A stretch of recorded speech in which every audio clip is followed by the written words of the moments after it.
जय श्री राम। आज की वीडियो में बात करेंगे कि हमारे पास दूत भी हैं फिर भी हमारे काम क्यों नहीं बनते। काफी प्रेमियों ने यह सवाल किया है कि हमारे पास जब पहले से ही सिद्धि शक्ति है, हमारे ऊपर सवारी आती, फिर भी हमारे घर में भूत प्रेत क्यों है, हमारे काम क्यों नहीं बन रहे, किसी भी प्रकार से हमारा व्यापार नहीं चल रहा। इसी टॉपिक पर कुछ महत्वपूर्ण जानकारी आप लोगों के साथ साझा करने की छोटी सी कोशिश करूंगा और पूरी उम्मीद भी है कि आपकी काफी सारी समस्याओं का हल यहाँ आपको मिल सकता है। सबसे पहली बात, आपको कैसे पता चला कि आपके पास दूत हैं? हो सकता है आपने कोई सिद्धि साधना की हो, आप ऐसे ही पूजा पाठ करते हो, या पूर्व जन्म की कोई शक्ति आपके साथ चल रही है और आपका काम बन गया। ये होती है सिद्धि साधना दूत की शक्ति।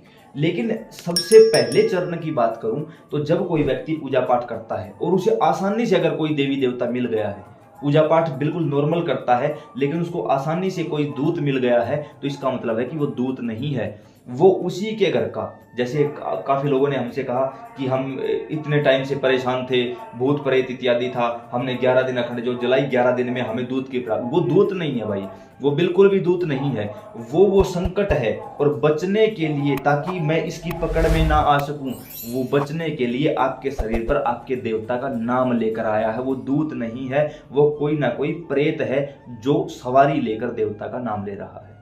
तो सबसे पहला तो यही होता है कि पहचानो उस चीज को कि अगर जो थोड़े में हासिल हुआ है, कम में हासिल हुआ है, वो दूत नहीं है। हाँ, गुरु कृपा करते, हो सकता है गुरु आपको अपनी शक्तियों से वचन लेके शक्ति दे दे, वो सही शक्ति है, वो गलत नहीं कह सकते उसको। लेकिन जो खुद से मान के चलो महीने में 6 महीने, मैं तो ये कहूंगा कि 6 महीने में भी जो शक्ति प्राप्त हो रही है ना, बिल्कुल शुरुआती चरण में 6 महीने में, वो भी दूत नहीं है। आपके घर का कोई प्रेत है जो बचने के लिए दूत के नाम का सहारा ले रहा है।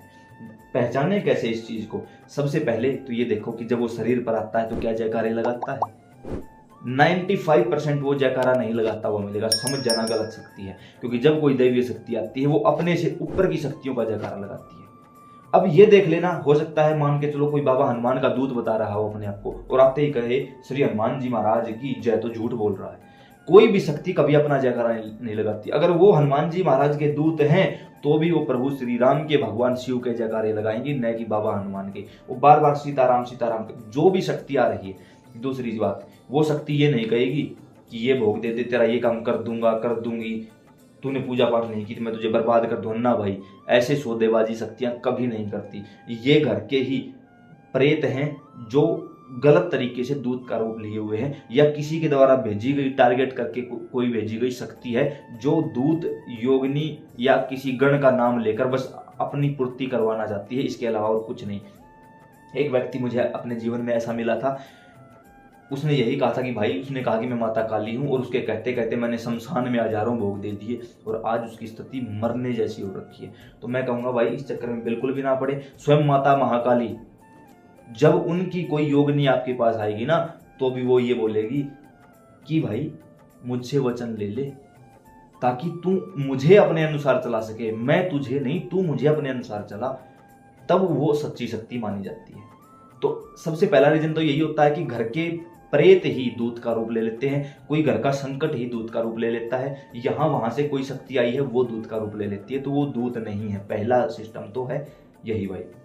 दूसरी चीज, जब आप पूजा पाठ करते हो, मंत्र जाप करते हो, तो उसकी ऊर्जा इकट्ठी होती रहती है, उससे शरीर वाइब्रेट करता है। क्यों वाइब्रेट करता है? जब आप जाप करोगे तो आपकी कुंडलिनी शक्ति मूल आधार से उठकर ऊपर यहां तक आने की कोशिश करेगी, आज्ञा चक्र तक। तो जब कुंडलिनी शक्ति का ऊपर की ओर गमन होता है, यानी कुंडलिनी जागरण होता है, तो हमारा शरीर संभाल नहीं पाता उन चीजों को, तो वाइब्रेट होने लगता है शरीर, झूमने लगता है शरीर, आगे पीछे होने लगता है, और हम इसको मान बैठते हैं कि हाँ बस अब देवता आ गए, अब तो मैं पता नहीं क्या कर दूंगा। वो देवता है ही नहीं भाई, वो केवल कुंडलिनी जागरण के कारण आभास है।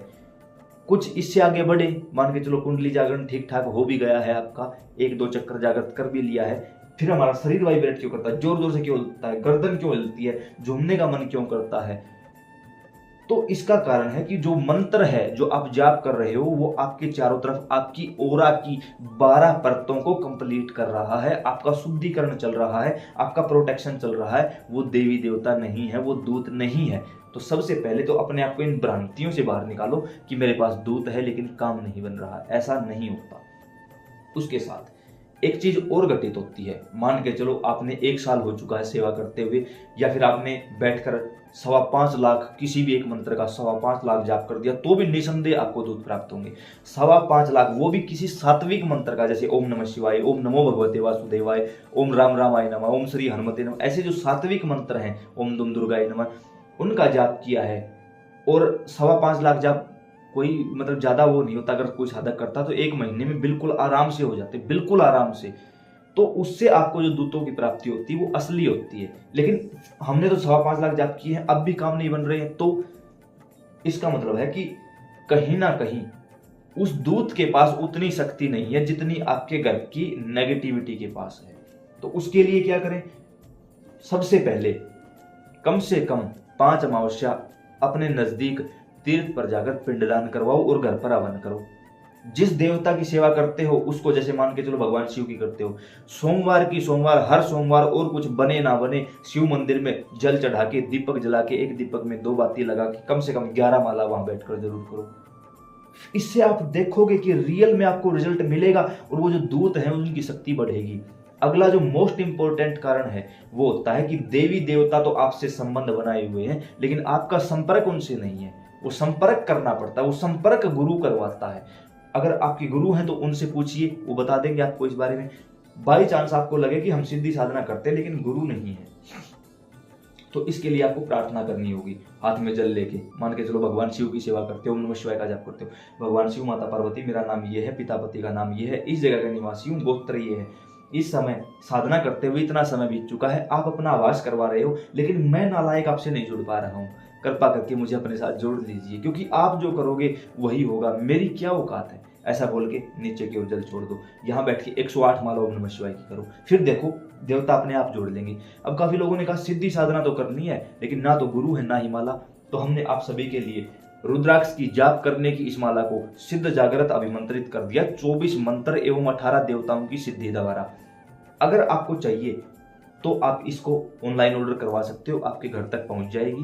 भगवान शिव, माता पार्वती को गुरु पिता गुरु माता मानकर ओम नमः शिवाय का जाप करिए। निश्चित तौर पर जैसे ये वीडियो बना रहा हूं उससे पहले लगभग 50,000 लोगों के पास, ये लगभग बताया है आपको, 50,000 प्रेमियों के पास ये ऑर्डर पहुंचाए जा चुके हैं। इसका चार्ज भी रखा हुआ है, जो कि मुझे टाइम मिला मैं रिप्लाई कर दूंगा, टीम में से किसी को मिला वो रिप्लाई कर देंगे। तो नीचे जो व्हाट्सअप नंबर दिया है इस पर अपना नाम, address, pin code, mobile number और माला चाहिए ये टाइप करके भेजो, आपसे हमारी टीम संपर्क कर लेगी। मुझे टाइम मिला मैं कर लूंगा। काफी लोगों ने कहा कि अगर ऑनलाइन फ्रॉड हो गया कुछ ऐसा, तो भाई नीचे डिस्क्रिप्शन में व्हाट्सएप ग्रुप का लिंक दे रहा हूं, वहां जाके जुड़ जाओ। पहले लोगों के अनुभव सुनो, पहले अपने आप को तैयार करो। जब लोगों के अनुभव सुनोगे वहां, फिर मन करे अंदर से आवाज आए कि यार कहीं ना कहीं व्यक्ति सामने बैठा है, आइडेंटिटी बता रहा है, सब कुछ करके दिखा रहा है, पूरा का पूरा चैनल चलाया हुआ है, इतने सारे लोग ग्रुपों में जुड़े हुए हैं। जब मन करे ना तब ऑर्डर करना, उसके अलावा नहीं। जब ये सारी चीजें आप साधना करोगे तो शक्ति आपसे कनेक्ट होने लगेगी। समय समय पर भोग देना है, शक्ति के लिए साधना करते रहना है, और जितना ज्यादा हो सके उतना किसी मंदिर की आरती में जाना शुरू कर दो। इससे जो दूत होते हैं ना, उनकी ऊर्जा खुलने लगती है और वो पूरी तरह से आपके शरीर के साथ कनेक्ट होकर आपका काम करने लगते हैं। जितना ज्यादा हो सके उतना उनसे बात करने की कोशिश करो, जितना आपका उनका जुड़ाव होगा इतना वो भी तो आपसे घुल मिलकर आपका काम करेंगे। जितना हो सके उतना लोगों से छुपाने की कोशिश करो, क्योंकि जब लोगों को ये पता चलेगा कि आप कुछ विशेष हो तो भाई साहब जीना आराम कर देंगे। क्योंकि लोगों को आपसे कोई लेना देना नहीं, लोगों को आपसे हो रहे लाभ से लेना देना है, और लोगों को किसी से कोई लेना देना नहीं है। तो कम से कम इतना जरूर करो कि आप अपने घर की सुरक्षा कर सको, बाहर के लोगों के चक्कर में मत पड़ो। और ये गलती बिल्कुल भी ना करें, हाँ बस दूध की सवारी आई, अब हम लोगों की पूछा देंगे, परिवार रिश्तेदारों को इकट्ठा कर लिया, बैठ जाओ दरबार लगाया, नहीं भाई, गलती से भी ये काम मत करना। चुपचाप एकांत में पहले अपने आप को तैयार करो, जब लगे पूरी तरह तैयार हो उसके बाद आगे की कोई भी आप एक्टिविटी कर सकते हो।